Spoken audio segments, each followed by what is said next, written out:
Yeah, hi friends, welcome to session 8. That is Spring Boot microservice JUnit JUnits using Mockito framework.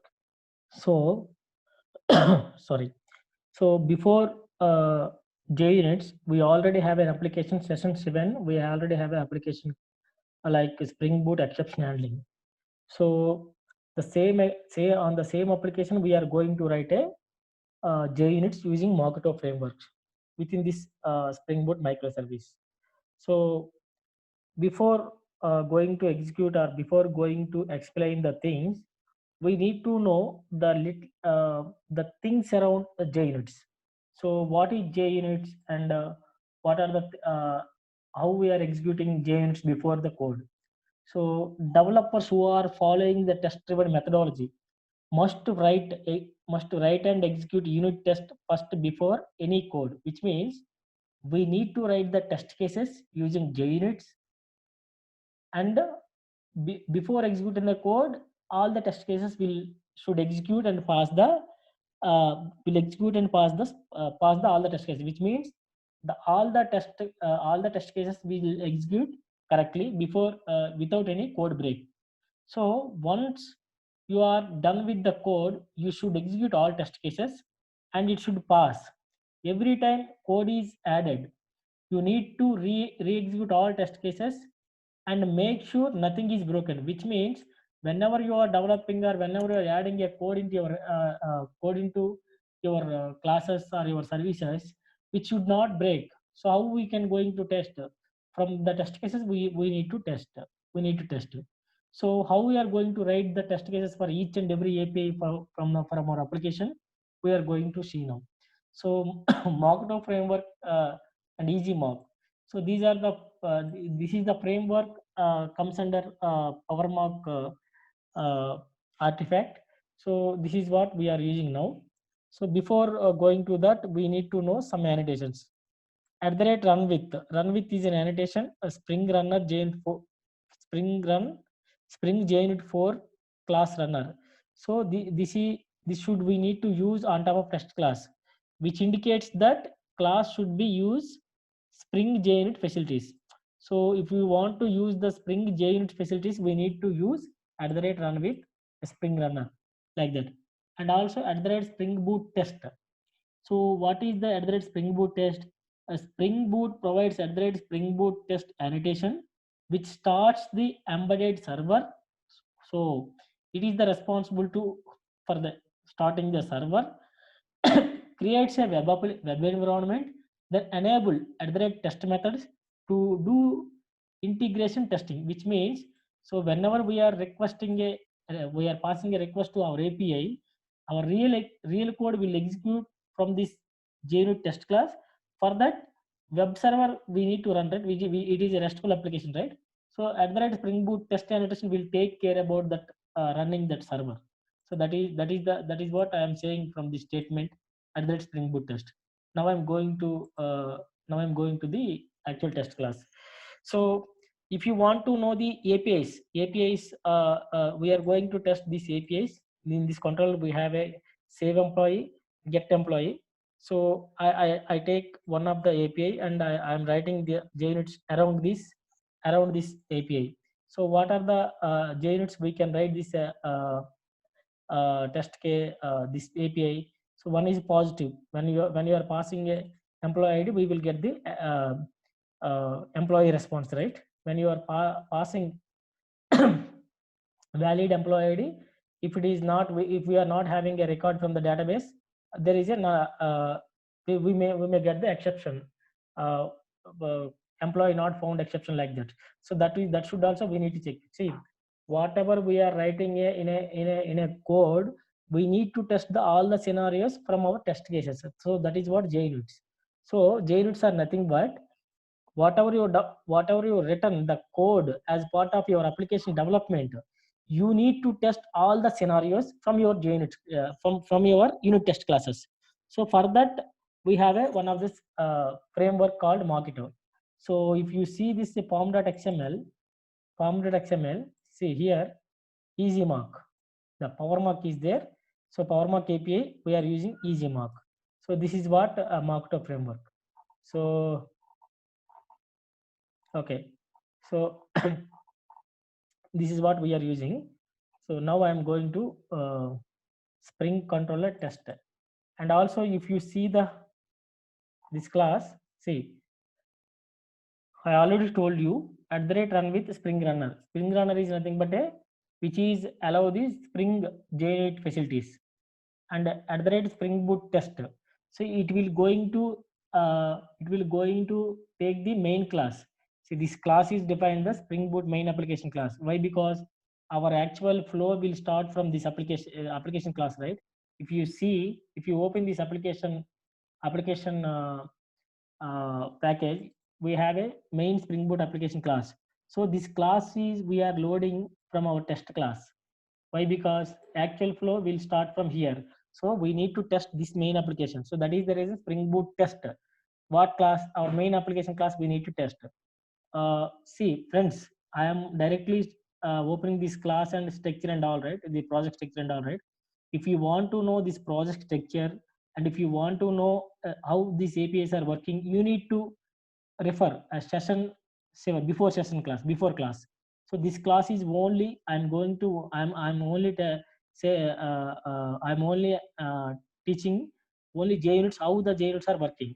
And coming to our class explanation, at the rate test property source. So we need to load the mock application data properties, but if it is a test class, we need to load the application mock properties. Okay, so whatever we have a controller in our main application class, employee controller, the same class we are going to test. So that is the reason I'm giving this class as a employee controller test, right?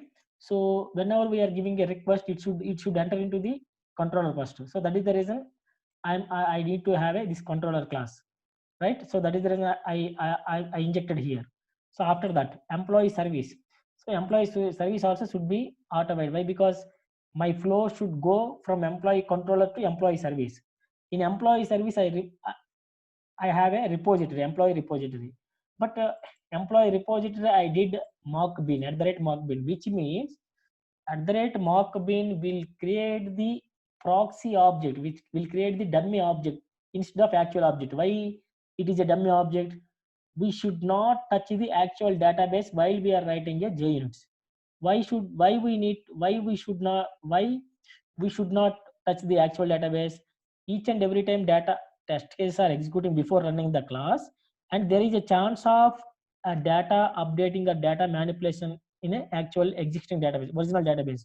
So we should not touch the original database. So that is the reason we marked it as a at the rate mock bin, which means whenever the flow will go controller to service, employee service, employee service to repository, repository will be dummy object, which means mock object will be created. So mock object in the sense that it will not hit the database. So control will go up to repository, and from there it will come back. So how it will come back? We are going to tell from this test class. So object mapper is nothing but it will convert the JSON to the string to the actual request object. So that is the reason we use the object mapper here. At the rate before some setup method is there. So why we need setup method? See, before running this test class, we need to initialize the required annotations.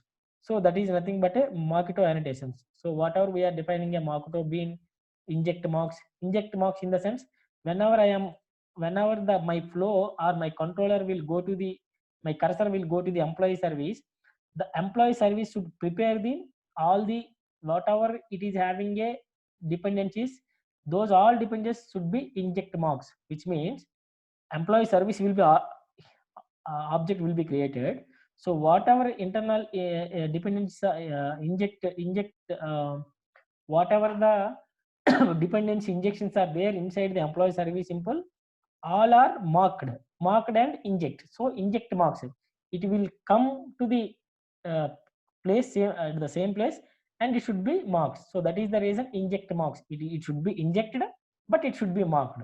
We should not auto-avoid all the objects defined in a employee service simple. What we are having employee service simple, obviously we have a employee repository. If you see this employee service simple, employee repository is there. So if you are not giving at the rate inject marks, it will be auto wait. There is a chance of auto wait. So that is the reason we are giving inject marks. So inside the employee service simple being repository, employee repository will be there, and that repository will be marked and injected in employee service simple. And coming to repository, so it should be marked. So instead of creating an actual object, we are creating a dummy object or proxy object or mock object, we can call it as. So mock object. So like that, we are preparing before running the test classes. So I'm going to close all other classes. Only I have only this test class only. So coming to test classes, see, if you run this if you run this application, you will before session 7, before session, you will have a test data, employee service request, employee service response, right?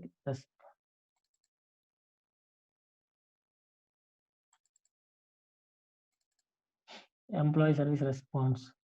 So what is the request? So if you open this class, so if I'm so say here get employee by ID, right? So simply we are giving ID here. So whatever we have a response, so that response we are getting the backend here. The same response we are returning here. See, whenever we are writing a test class, we need to define one method. That method itself, it should tell what it is doing. So if you see the method name, given valid employee ID, valid EMPID, which means employee given valid employee ID. Sorry, when calling get employee method, then return employee details. See how the method name is.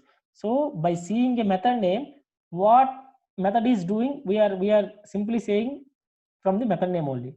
So given valid employee, whenever we are giving a valid employee ID, it should return the employee details. So that is what we are saying, we are conveying here. So now obviously what we get, employee response, right? Employee details are nothing but employee response. So string, see, using IO utils, whatever we are having a test data employee response, simply we are converting a string using this IO utils, and we are converting the using object mapper, we are converting the respective employee object, that is nothing but employee response. So here we have employee response data, right? So now this is the main picture, this is the main important statement here. See, we don't want to hit the actual database, then how we are resolve that issue, how we are going to escape the actual hitting when we are testing our code from our JUnits. So that is the reason when is a one type of function from the JUnits, and when employee repository get employee ID, get employee by ID. See, whenever we are calling an employee repository of that method, see, get employee by ID, whatever you can pass any number here, ABCD something, any number. Why? Because this is a when, right? So employee repository mark, it will not hit the actual database. Then return employee response. You need to return my prepared response. You don't need to go to the database, and you don't need to give the response from the database. Whatever I am saying, whatever I am preparing the employee response, that should be you need to return. So that is what we are conveying here from our JUnit using JUnit. So this is the beauty of the JUnit. This is the actual function of the JUnit.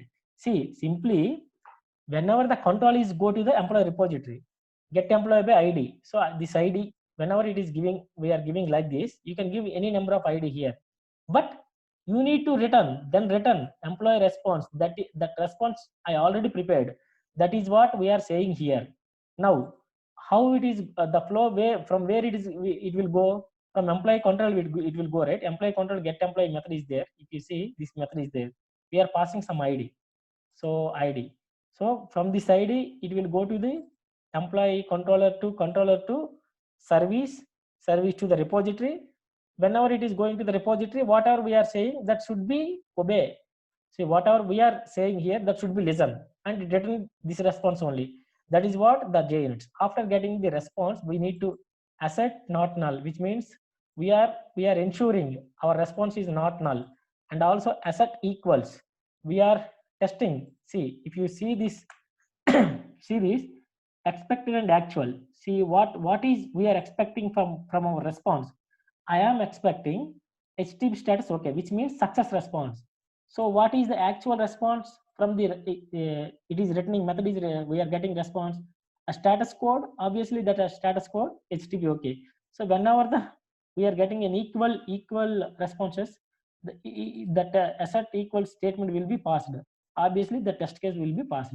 So how it is running, just I want to run this JUnit in a debug mode. So JUnit test I'm running. So I want to go to the controller to service to the repository.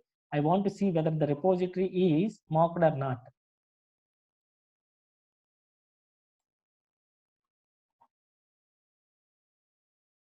Yeah, now it is coming here.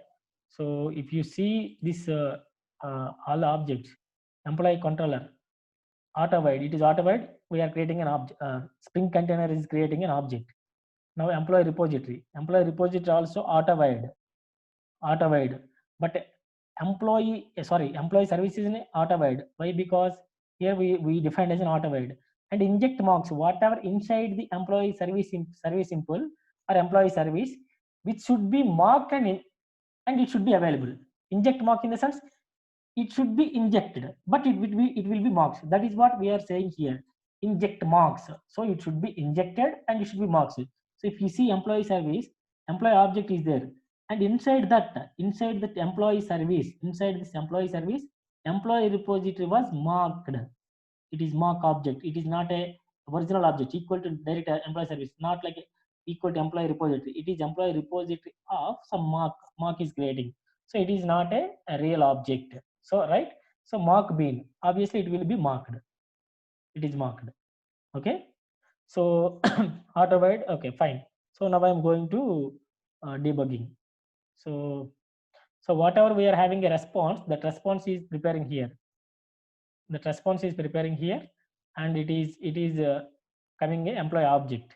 So using object mapper, first of all, it is in a string mode, and now it is the we are returning the employee response here. So whenever the this cursor will go to the employee repository, so in that whenever it is going to the employee repository, so you need to return the employee response. That is what we are conveying here. So now employee controller. So if you go to this controller, see here it is coming here. So validation util, okay, fine. We are simply checking employee ID is valid or not. You can refer the previous session to understand this validation util. So F6. Yeah. Okay. Now it is coming here. So okay, validation. In validation part it is going, and employee service. See employee service. This is employee repository being mocked, right? So if you go to the next case, see whatever we are having employee response from our JUnit test class, that is what it is returning instead of hitting the database. Obviously database will not hit. Why? Because it is mocked. It is dummy object. It is creating a dummy object or proxy object. So that is the reason it will not hit the direct database. It will give the response that already we said in our test class. Hey, whenever you are entering into the repository, you need to return this response. Like that we already said from our test class. So like that response will go here, and it will come to the controller. Obviously controller it is a success response, right? We are passing the success response, right? So now it will come to the here. So here we are obviously the response is not null. And what is we are expecting? HTTP okay. What is the response we are getting? HTTP okay. So now the test case will be passed. If you see this, the test case will be passed. So like that we can use the JUnit test cases. And one more negative scenario I will check. So this is the negative. Given invalid employee ID when calling get employee, then return the error details. So obviously we are preparing the error details from our custom exception. If you want to know custom exception, you need to refer the previous session. So now I'm giving instead of a positive number, I'm giving a negative number. Obviously the number is wrong, which means a negative number. So if it is a negative number, how it will be handled, we will see. We are throwing our custom exception. That custom exception we need to catch. Why? Because we are throwing an exception from our validation util, right? Validation util, we are throwing an exception. From that exception, we are getting an exception. And also we need to equalize whatever the exception we are throwing here, we need to assert equals bad request. We are, see, even though we are getting an exception here, so we are equalizing the exception. We are checking the exception details, which means from this JUnit test case, we are expecting the exception details or error details. So that is what we are checking here. This is the negative case.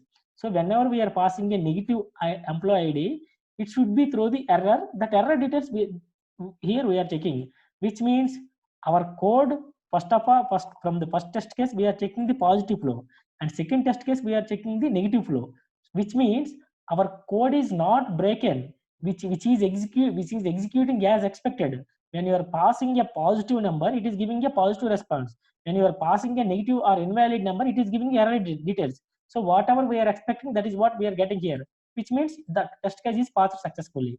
So expected behavior. So now I'm checking. So debug JUnit. So obviously employee repository will be marked, but it will not going to the employee repository.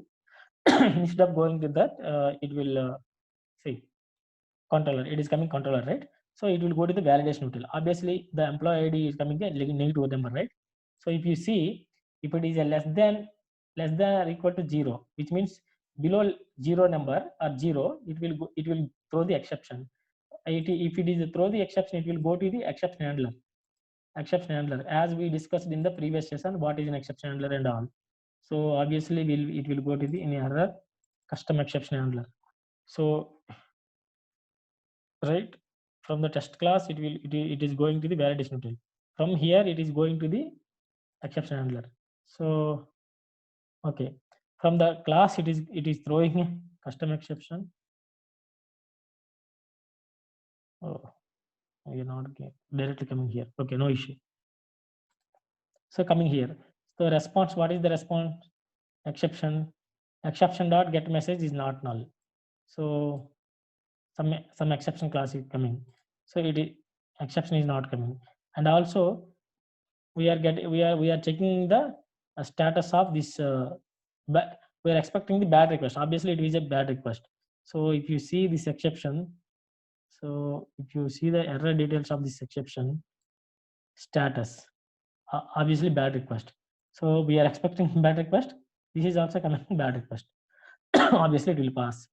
And also assert equals, we are expecting this message, and also whatever we are preparing and passing the message here, the same error message is coming.